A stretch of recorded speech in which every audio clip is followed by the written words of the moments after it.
world's gone crazy. No ifs, and buts, or maybe. The world's gone crazy. This world's gone crazy. No ifs, ands, buts, or maybes. This world's gone crazy. If you don't believe me, then relieve me of these beliefs whereby you receive me for understanding to perceive me. For beginners, you got a sharp tongue that's really a dog one. Justice. I don't want them to think that Ahezaah would ignore the evils they do and give them grace and paradise and mercy and then forget everybody else. Just because they are aware of Ahezaah, knowing of its signs, and are my sons. I don't want them to believe that. And the third thing is, I heard from this janitor or security man that some of them was smoking some Black and Milds around some elementary school. And I don't know which ones they were, if it is true. But I just want them to know that they've been accused of smoking Black and Milds and drinking alcohol, and that puts a bad light on the Saleems. That put a bad light on our family, on our name. And Ahezaah knows best, because you don't have to do it. You don't have to do it. You do it because you want to do it. Some of you might think, well, I got a habit. No, you don't. A habit is a thing of the mind. You got people paying thousands, tens of thousands of dollars to stop smoking cigarettes.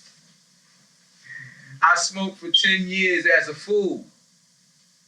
Yeah, I had an adult who was in authority over me. She was a bad person.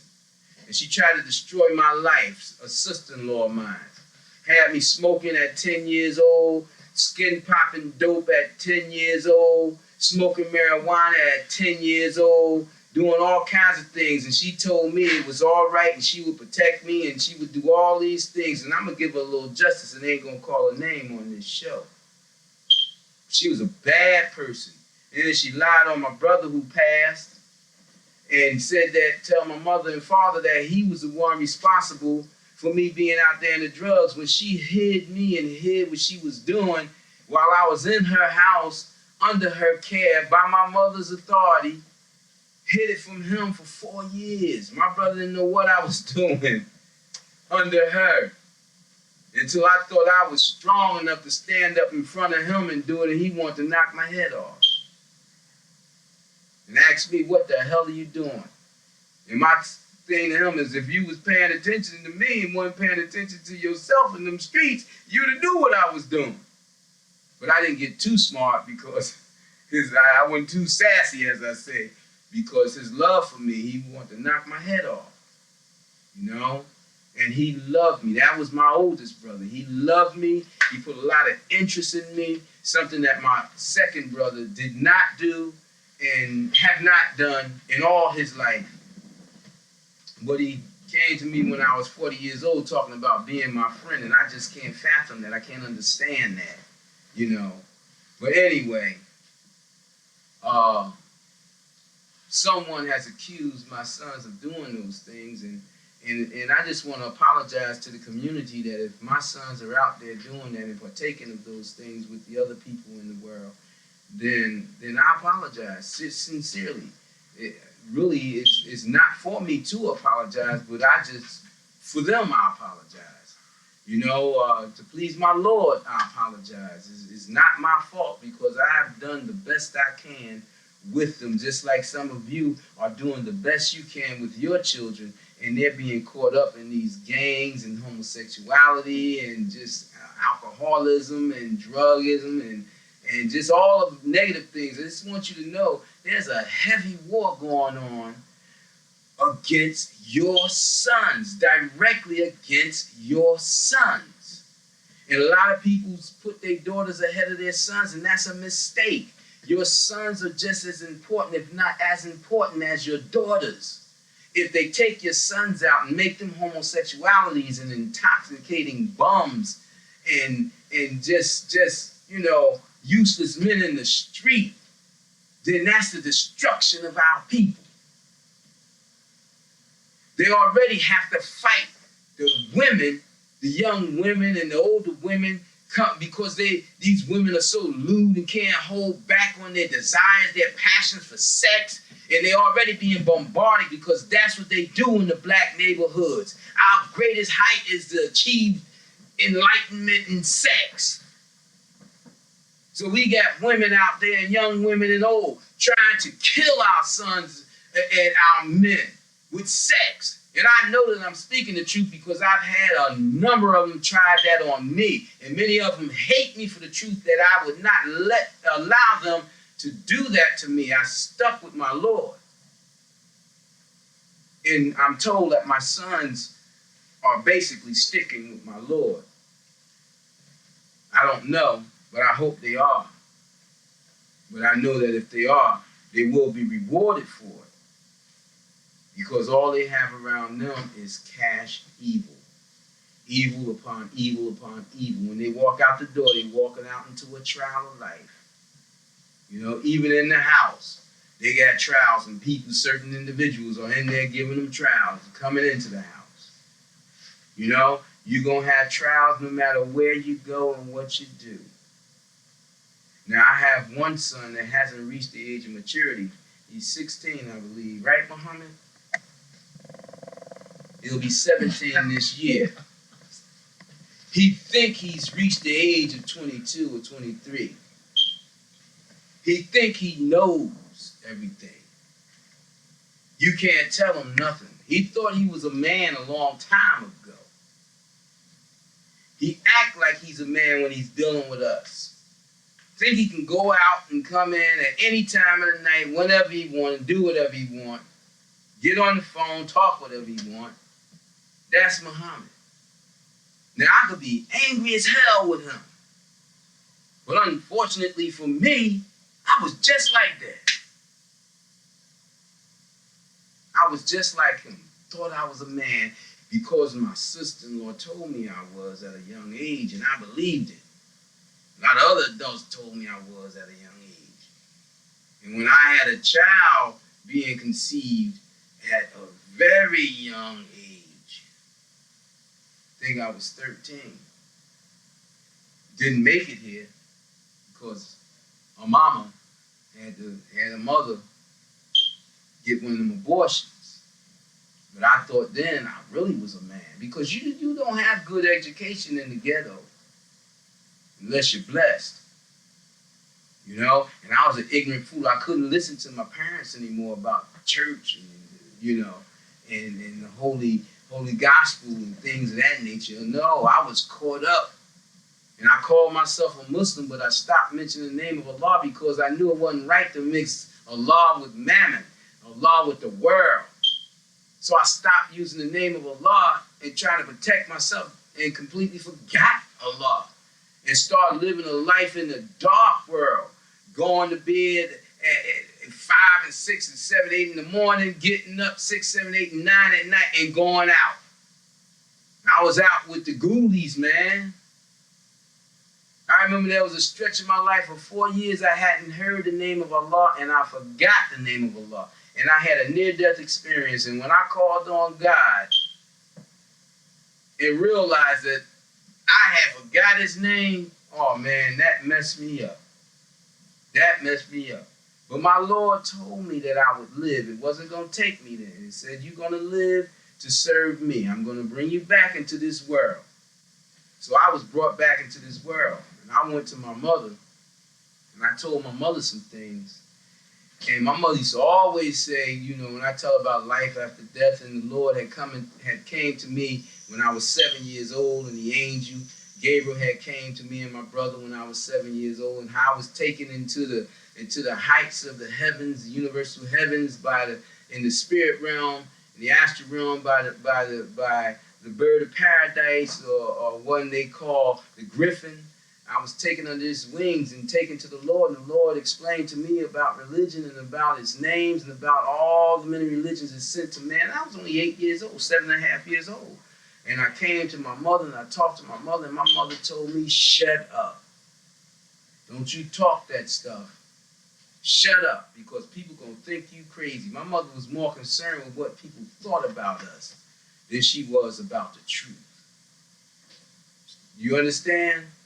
So I learned by hardship, because that's how I got caught up with my sister-in-law, because I listened to my mother and I listened to all my so-called friends who turned away from me and isolated me, and I listened to their parents who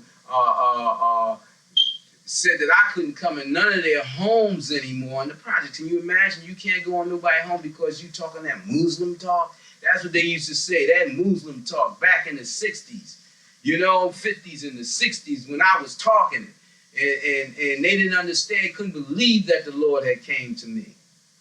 So, I was put aside by them. So I learned, I'm not concerned about what you think about me, because I've been to the depths of hell in this life and died in this life, to be physically died, to be brought back to life by the Lord's hand itself and given a promise, and then died in this world in the spiritual manner where I was reborn again in the light of Christ, so that I can be enlightened by the Lord and bring you these messages. Now, I haven't mentioned Allaah. I don't know what's up with Allaah. But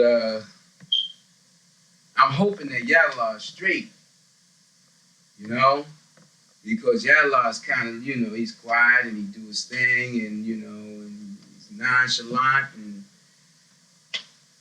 he's a real sensitive individual, just like Suleiman is sensitive. He's a real sensitive individual, so I know that they got that sensitivity from their mother, But if he's not doing right, shame on him. If he's not striving to be right with Ahezaah, shame on him, But what I want my sons to know, that even though you are striving to be right, even though you are striving to achieve, even though you are striving to get over your weaknesses and your faults, one thing you need to do is to isolate yourself from being concerned with the minds of the world, your so-called friends and your peers and what have you. You need to get away from them and their thought patterns. Because if you can't be sent away to see what's going on with you in this realm, you got to find a way to get away so you can look into what's going on with you out there.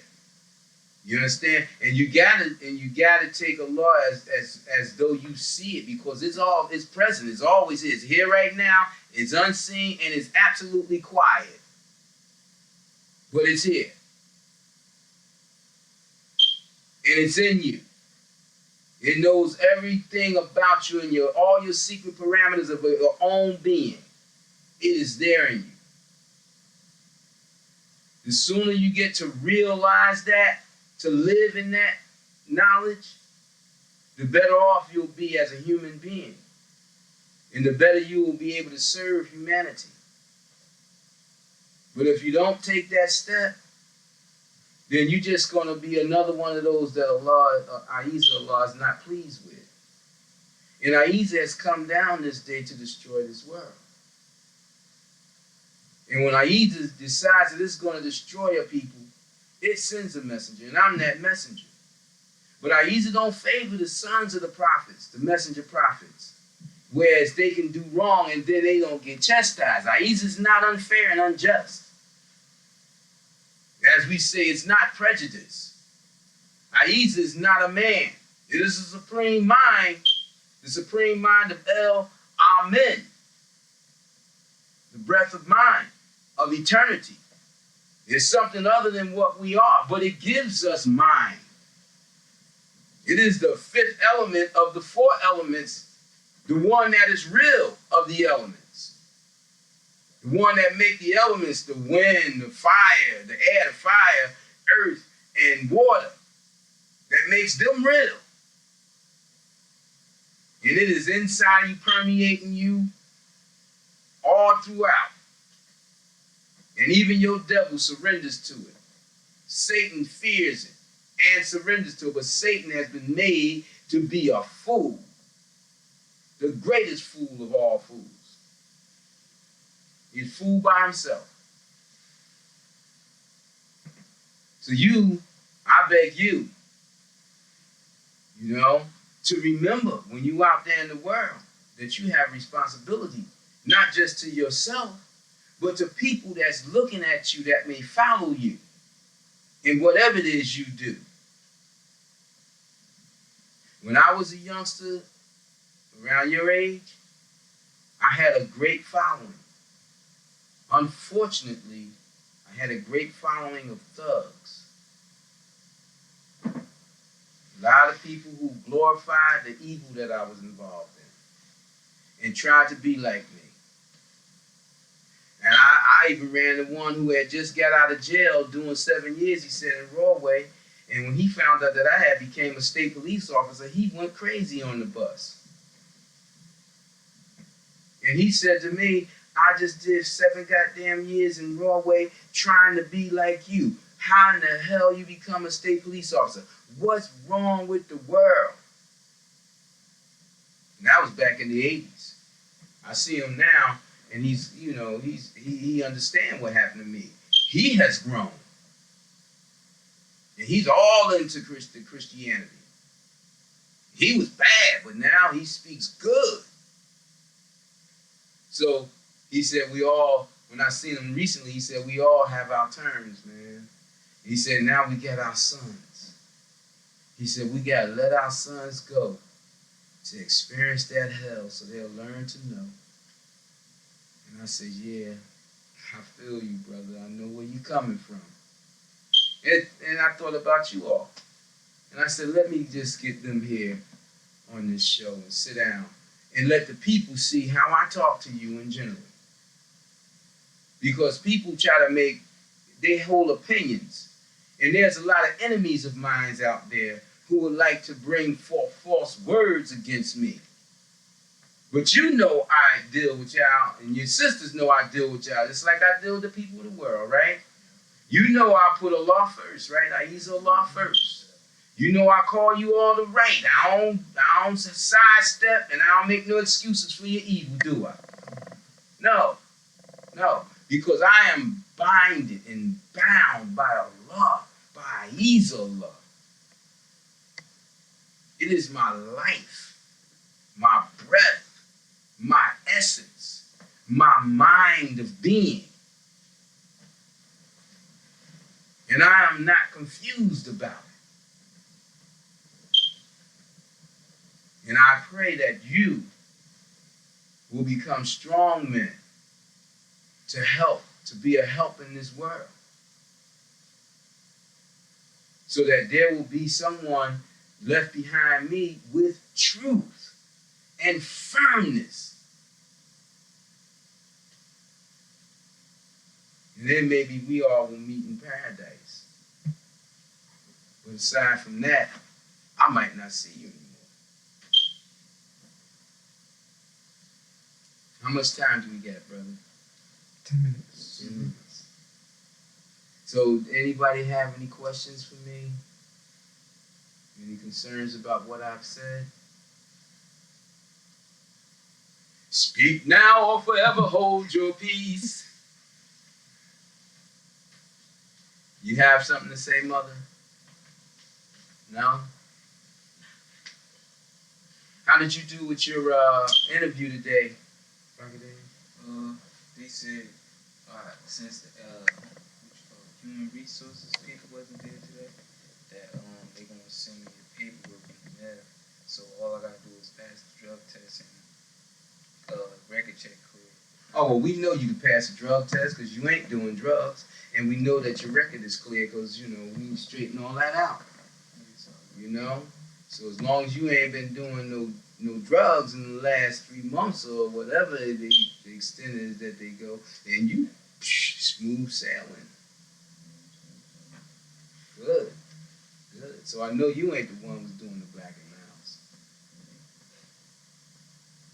mouse. I'm a wire down, people. You ain't gonna be here to see me catch them, but I'm gonna get them if they guilty. I'm gonna have to go talk to that guy, whoever it was that was making those statements and find out. But I hope that my sons are smarter now than they were before, and not, being so fools, especially to go out on state property and do things that could land them in jail. And sometimes we get relaxed because nobody is checking us. And then all of a sudden there's a change and they put a check and balance on us that we can't handle.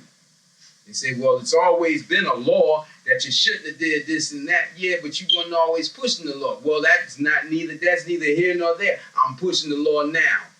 Guilty, as they say, go home or in the game, go back. Well, that's jail, and we don't want to do that, But what about you, Saleem? How you doing? You all right? For the most part. Yeah, you and I, we gotta talk, right? Yeah. I thought you was avoiding me because you hadn't came or called to see me, after you said you was gonna talk to me a few days ago.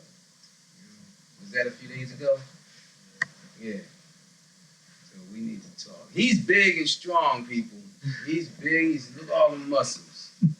That's my son, strong like that. And look at me. Oh, feeble. But I always tell him, you can't kick my donkey.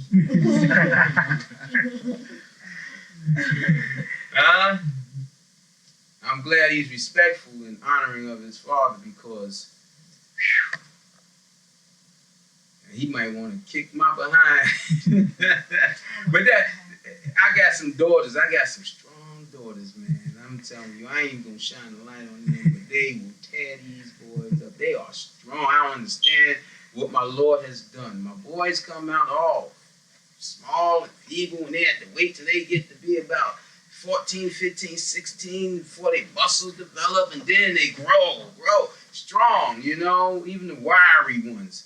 But these daughters, they come out, man. I'm telling you, they come out with barbells in their hands.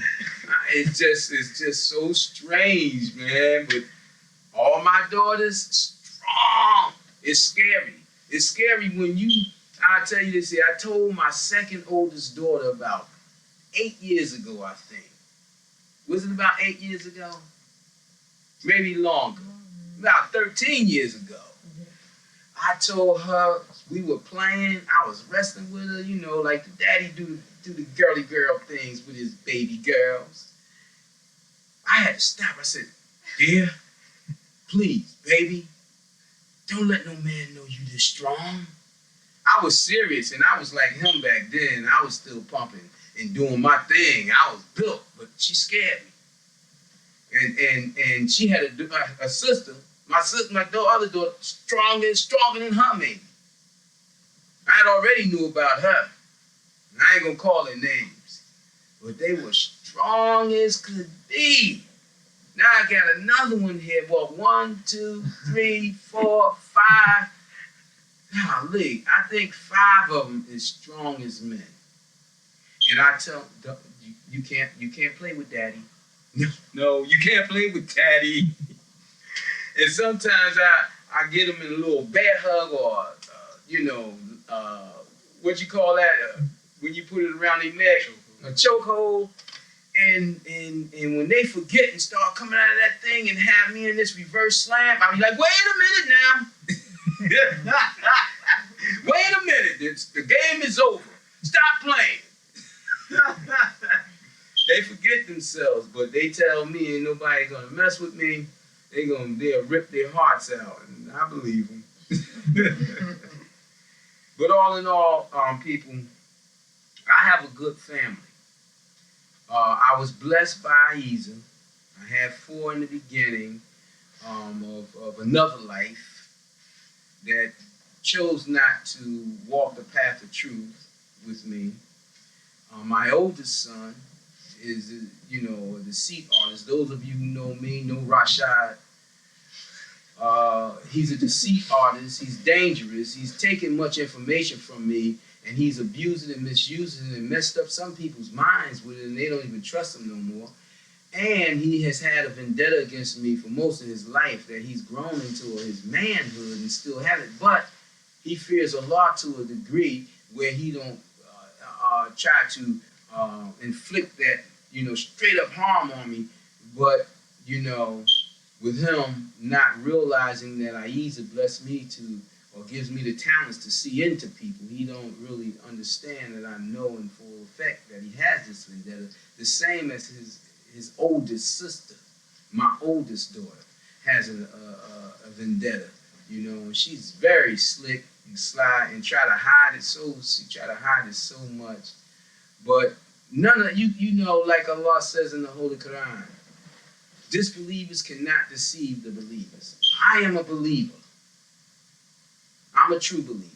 Ahezaah has made me that. So none of my children and none of you can deceive me, because that's a part of the law and the order, the universal and divine law. You cannot deceive the believers. So my daughters and sons that are against me, I'm very much aware of them, still have love for them. But I put a stopgap to them, and I don't try to vie with them. But I do let them visit me, and I visit them from time to time, if that's the will of Allah, Ahezaah. But I don't try to integrate their lives with my life because they are of another way. I'm trying hard not to lose my sons because I want to have a legacy with them behind me once I pass on. And I just try to let them know that you can't just flick a switch and then your life has changed. If you dig yourself into a hole in the trials of life, then you're going to have to dig yourself out of that hole in the trials of life. And many times the hole is harder to dig yourself out of than it is to get into it. You see, because when you're digging yourself in this hole in the trials of life, you're traveling down, and gravity is helping pull you down. And when it's time when you want to change and get yourself together and go up, then gravity's still pulling on you. And you got to struggle with every scratch, every claw, every move you make to pull yourself up through that gravity to get back to the top. But if you do it and you get back to the top, then your rewards will be great. And you'll have knowledge and experience that others who have not fallen into those holes have. I fell into great depths. I'm not one who go about judging. I don't even judge my sons and daughters. I've fallen into great depths of hell in this life, and I've learned a lot in there. My mother and father used to be very concerned about me, even though I was a middle child, number 5 amongst 9 that was home, and I was almost like forgotten, in many cases, until they say, wait a minute, where he at? He's been missing too long, But I learned a lot from those experiences, and by the mercy of my Lord, it took me in those experiences and made me grow. So I become hard as a soldier and soft in my heart. So I have it from both extremes. And I'm hoping that this is what's going on with my sons. I'm hoping that they don't think that I'm being down on them about the negatives that have befallen them. No, I'm hoping that they're taking the good out of the bad that they've fallen into, because there's always good in both good and bad. Like the Lord created creation and all was good, and we was all created in the realms of evil for being created and brought out of it the wholeness and the purity, but it's good. We find good, and the good of both worlds is it, and we have to strive and struggle to get back to it. And on that, I will say, may the peace and blessings of the Lord Most High, Ahezaah, be within and about your presence. And if you can reach me at P.O. Box 8795, Newark, New Jersey, or what is it? Third House, THIRDHOUSSE @ yahoo.com. give us a write-in or just wait till the next show. Thank you. If you don't believe me, then relieve me of these beliefs. Whereby you receive me for understanding to perceive me. For beginners, you got a sharp tongue, that's really a dull one. Leaving black